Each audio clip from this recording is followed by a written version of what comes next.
بسم اللہ الرحمن الرحیم بسم اللہ الرحمن الرحیم الحمد للہ رب العالمین والصلاة والسلام علی رسولہ محمد وآلہ واصحابہ اجمعین اما بعد۔ درس نمبر 28۔ آج کے سبق کا عنوان ہے خطبہ توضیح حصہ 6، حمد و صلات کے جملوں میں خوبیاں۔ توضیح کا خطبہ چل رہا تھا جو علامہ صدر الشریعہ رحمۃ اللہ علیہ نے بہت اچھا خطبہ ذکر کیا ہے اور اس میں بہت زیادہ فوائد تھے۔ تقریباً اس سے پہلے پانچ اسباق میں اس میں درج جو نکات تھی وہ ہم نے بیان کر دیے۔ آج کے سبق میں اس کے بقیہ باریکیاں بیان کریں گے۔ الفاظ حامدا للہ تعالی اولا و ثانیا ولعنان الثناء الیہ ثانیا وعلی افضل رسولہ وآلہ مصلیا وفی حلبۃ الصلوات مجلیا و مسلیا۔ یہ 4 جملے ہیں۔ حامدا للہ تعالی اولا و ثانیا، دوسرا جملہ ہے ولعنان الثناء الیہ ثانیا، تیسرا جملہ ہے وعلی افضل رسولہ وآلہ مصلیا، چوتھا جملہ ہے وفی حلبۃ الصلوات مجلیا و مسلیا۔ معنی بیان کیا ہے، اس کی تفصیل گزر چکی ہے۔ اس حال میں کہ حمد بیان کرنے والا ہوں اللہ تبارک و تعالیٰ کے لیے پہلی مرتبہ اور دوسری مرتبہ، اور تعریف کی لگام کو اللہ تبارک و تعالیٰ کی طرف پھیرتے ہوئے، اور اللہ تبارک و تعالیٰ کے رسولوں میں جو افضل رسول ہے اس پر اور ان کی آل پر درود بھیجتے ہوئے، اور درودوں کے میدان میں پہلے نمبر پر آتے ہوئے اور دوسری نمبر پر آتے ہوئے۔ علامہ تفتزانی رحمۃ اللہ فرماتے ہیں کہ ان جملوں میں حمد و صلات کے جو جملے ہیں اس میں بعض محسنات اور خوبیاں ہیں، اس کا ذکر کریں گے۔ ثم لا يخفى حسن ما في قرائن الحمد والصلاة من التجنيس وما في القرينة الثانية من الاستعارة بالكناية والتخيل والترشيح وما في الرابعة من التمثيل، وأن تقديم المعمولات في القرائن الثلاث الأخيرة لرعاية السجع والاهتمام إذ الحصر لا يناسب المقام، وأن انتصاب اولا و ثانیا علی الظرفیت۔ پھر یہ بات مخفی نہیں ہے کہ ان حمد اور صلات کے جملوں میں جو حسن ہے وہ مخفی نہیں ہے، اور وہ حسن کیا کیا ہے؟ ایک تو یہ ہے کہ ان میں تجنیس ہے، اور دوسرے جملے میں استعارہ بالکنایہ، استعارہ تخیلیہ، استعارہ ترشیحیہ ہے، اور چوتھے جملے میں استعارہ تمثیلیہ ہے۔ نیز ان جملوں میں معمول کو مقدم کیا گیا ہے، تو آخری 3 جملوں میں معمول کو مقدم کرنا یہ سجع اور اہتمام کی رعایت کے لیے ہے، حصر کے لیے نہیں ہے، اس لیے کہ حصر اس مقام کے مناسب نہیں ہے۔ اور یہ بات بھی مخفی نہیں ہے کہ اولا اور ثانیا یہ منصوب ہے ظرفیت کی بنیاد پر۔ اس عبارت میں علامہ تفتزانی رحمۃ اللہ علیہ نے 4 باتیں بیان فرمائی ہیں۔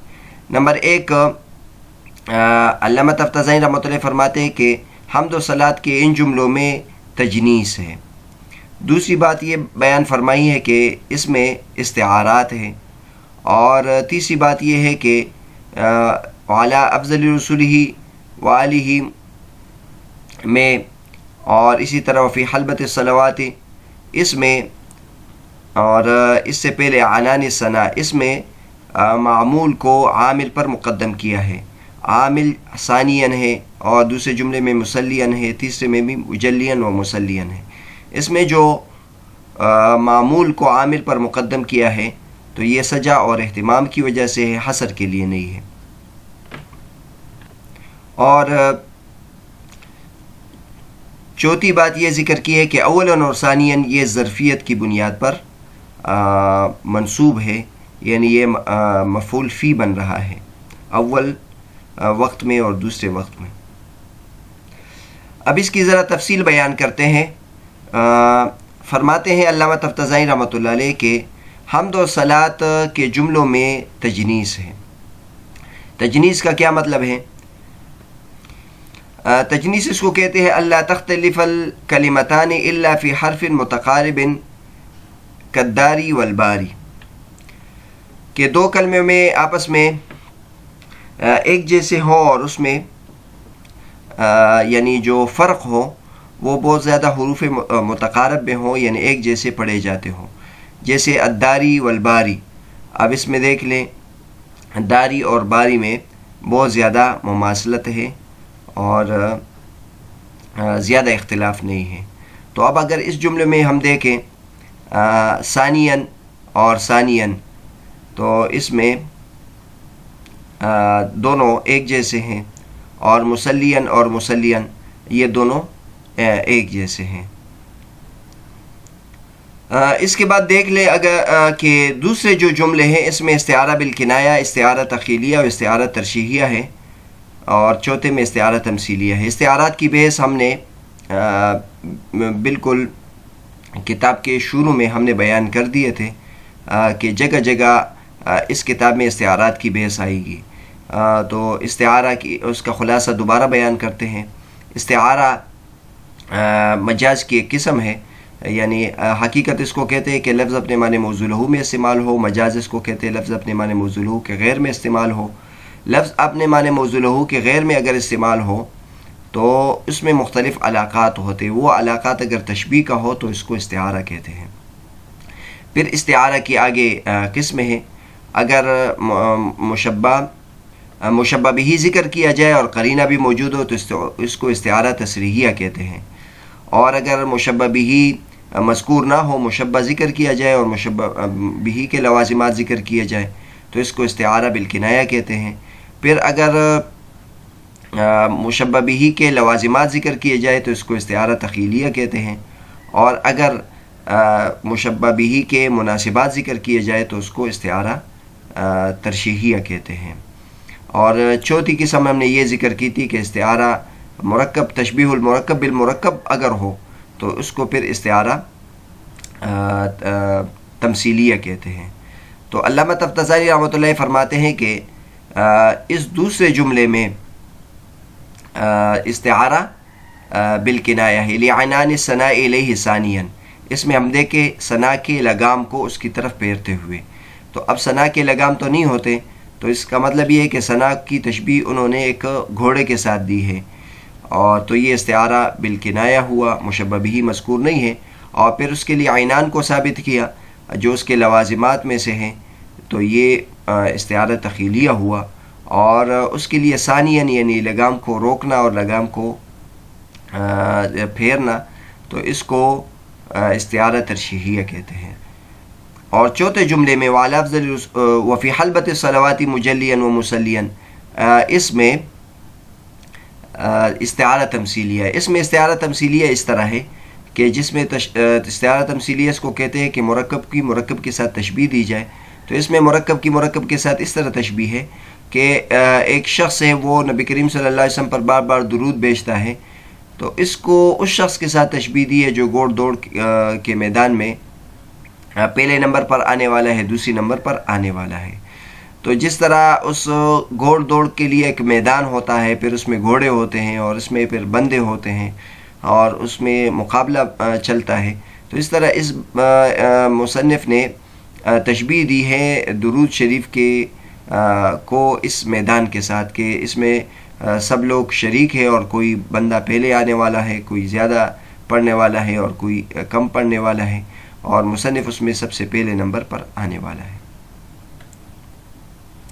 اس کے بعد تیسری بات علامہ تفتزانی رحمۃ اللہ علیہ نے یہ بیان کی ہے کہ آخری جو تین جملے ہیں اس میں معمول کو عامل پر مقدم کیا ہے. اور یہ معانی بیان و بدیع وغیرہ میں کتابوں میں آپ نے پڑھا ہوگا کہ جب کسی معمول کو ہم عامل پر مقدم کرتے ہیں تو وہاں کوئی نہ کوئی بات مقصود ہوتی ہے. تو کبھی کبھی تو وہ حصر کے لیے ہوتا ہے کہ کسی چیز میں حصر لانے کے لیے کہ یہ چیز اسی پر بند ہے اور کسی اور کا احتمال اس میں نہیں ہے. تو ایسے موقع پر ہم مقدم معمول کو مقدم کرتے ہیں. لیکن کبھی کبھی اہتمام کے لیے بھی مقدم کر دیتے ہیں. اس کا مطلب یہ نہیں ہوتا کہ اور کوئی اس فعل میں شریک نہیں ہے، لیکن ہم ایک بندے کے اہتمام کے لیے اس کو مقدم کر دیتے ہیں یا سجا کی رعایت کے لیے ہم اس طرح کرتے ہیں. تو اب اگر اس عبارت میں دیکھیں علامہ تفتزانی رحمۃ اللہ فرماتے کہ حصر کے لیے یہاں لانا مناسب نہیں ہے، اس مقام کے مناسب نہیں ہے۔ مثلا دیکھیں اللہ تبارک ثنا کی لگام کو خالص اللہ تبارک و تعالیٰ کی طرف پھیرتے ہوئے، تو اب اگر ہم یہاں اس کو حصر کے معنی میں لے لیں کہ وہ ثنا اللہ تبارک و تعالیٰ کے لیے پیر رہا ہے، اور اگر مطلب ثانیاً اگر اس سے مقدم ہو جاتا اور معمول متاخر ہوتا تو اس میں گویا اللہ تبارک و تعالیٰ کے علاوہ کوئی اور مراد ہوتا، یا اس طرح مسلیاً کو اگر ہم علی افضل رسولہ والہ پر مقدم کر دیتے تو اس میں کوئی اور بھی آ جاتا، اور اسی طرح فی حلبۃ الصلاۃ مجلیاً و مسلیاً میں مقدم کرتے ہیں تو اس میں یعنی کوئی اور بھی شریک ہو جاتا، تو یہ بات نہیں ہے، کیونکہ یہ جو افعال ہے یہ اس موقع پر خاص طور پر انسان جب اللہ تبارک و تعالیٰ کی تعریف کرتا ہے تو اس کے خیال میں بھی دوسرا نہیں ہوتا، تو لہٰذا اس کو اگر مقدم نہ بھی کیا جائے تو یہ حصر ہی اس میں ہوتا، تو لہٰذا یہاں اس مقام کے جب اس مقام میں اللہ تبارک و تعالیٰ کی حمد مقصود ہے، نبی کریم صلی اللہ علیہ وسلم کی پر درود مقصود ہے، تو اس مقام میں کوئی کسی اور کی طرف ذہن جانا یہ مناسب نہیں ہے۔ اس لیے ہم نے کہا کہ یہاں جو معمولات مقدم کیے یہ اس وجہ سے نہیں ہے کہ وہ حصر لانا چاہتا ہے کہ درود صرف انہی میں منحصر ہے، نہیں، بلکہ وہ تو اس کے بغیر بھی منحصر ہے، تو یہ مناسب نہیں ہے۔ تو پھر کس لیے مقدم کیا؟ تو درست بات یہ ہے کہ سجا کی رعایت کے لیے، یعنی اگر ان جملوں کو وہ مقدم نہیں کرتا تو پھر سجا کی رعایت یعنی قافیہ بندی اس میں نہیں ہوتی۔ مثلا اگر یہ کہتے ہیں حامد للہ تعالی اولا وثانیا اور وثانیا لعنان الثناء الیہ ومصلیا علی افضل رسولہ وآلہ ومجلیا ومصلیا فی حلبۃ الصلوات، تو اس میں سجا کی رعایت نہیں ہوتی۔ اور دوسری جو بات ہے اہتمام، یعنی اہتمام کے لیے ہے کہ وہ خاص طور پر اس کا اہتمام کرتا ہے کہ میں اس لگام کو پھیرتا ہوں یا درود بھیجتا ہوں یا پہلے نمبر پر آتا ہوں اور دوسرے نمبر پر آتا ہوں، اس کے اہتمام کے لیے بھی کہہ سکتے ہیں اور سجا کی رعایت کے لیے بھی کہہ سکتے ہیں، لیکن یہ نہیں کہہ سکتے کہ یہاں حصر کے لیے یہ تقدیم کی گئی ہے۔ چوتھی بات علامہ تفتزانی رحمۃ اللہ یہ بیان فرماتے ہیں کہ اس میں جو اولاً و ثانیاً ہے، حامد اللہ تعالیٰ اولاً و ثانیاً، یہ ظرفیت کی بنیاد پر منصوب ہے، یعنی یہ جو مفعول فی بن رہا ہے، اور اس سے پہلے بھی ہم نے کہا تھا کہ اول زمانے میں یا آخر زمانے میں، یہ معنی بھی اس کے لے سکتے ہیں، اول وقت میں اور دوسرے وقت میں، تو اس وجہ سے یہ منصوب ہے۔ اور یہ جو بیس ہے یہ اگلا جو بیس آ رہا ہے اس کے لیے تمہید ہے، آگے جا کر علامہ تفتزانی رحمۃ اللہ علیہ یہ بیان کریں گے کہ اول اس میں تفضیل ہے، تو اس میں تفضیل ہے اور اس پر یہ تنوین کیوں آئی ہے، یہ تو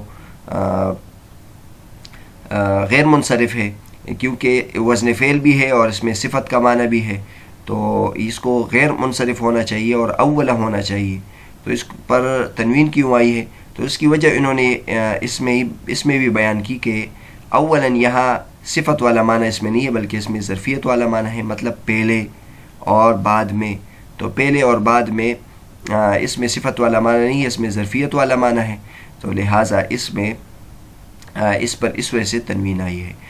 اس بات کی مکمل تفصیل انشاءاللہ اگلے سبق میں آ جائے گی کہ اول غیر منصرف ہے یا منصرف ہے، اور پھر اگر یہ غیر منصرف ہے تو اس پہ تنوین کیوں آتی ہے۔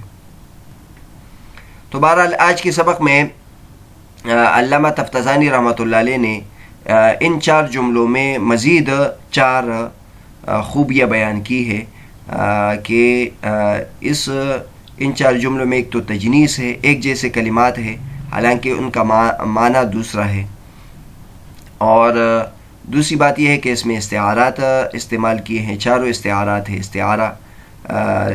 استعارہ بالکنایہ، استعارہ تخیلیہ اور استعارہ ترجیحیہ اور استعارہ تمثیلیہ۔ اور تیسری بات انہوں نے یہ بیان کی کہ اس میں جو معمول کو مقدم کیا گیا ہے تو اس میں سے سجا کی رعایت ہو گئی ہے اور اہتمام کے لیے اس کو مقدم کیا ہے، البتہ حصر یہاں مراد لینا درست نہیں ہے کیونکہ حصر اس مقام کہ مناسب نہیں ہے. یہ مقام مقام تعریف کا ہے، اور تعریف کے مقام میں حصر مراد لینا درست نہیں ہے. کیوں کہ ذہن میں یہ آئے گا کہ کیا اس کے علاوہ بھی کوئی شخصیت ہے جس کی یہ حمد بیان کی جا سکتی ہے اور اس پہ درود بھیجا جا سکتا ہے. اور چوتھی بات انہوں نے یہ بیان کی کہ اولاً اور ثانیاً یہ جو منصوب ہے یہ ظرفیت کی بنیاد پر ہے، اور یہاں یہ صفت نہیں بن رہا ہے.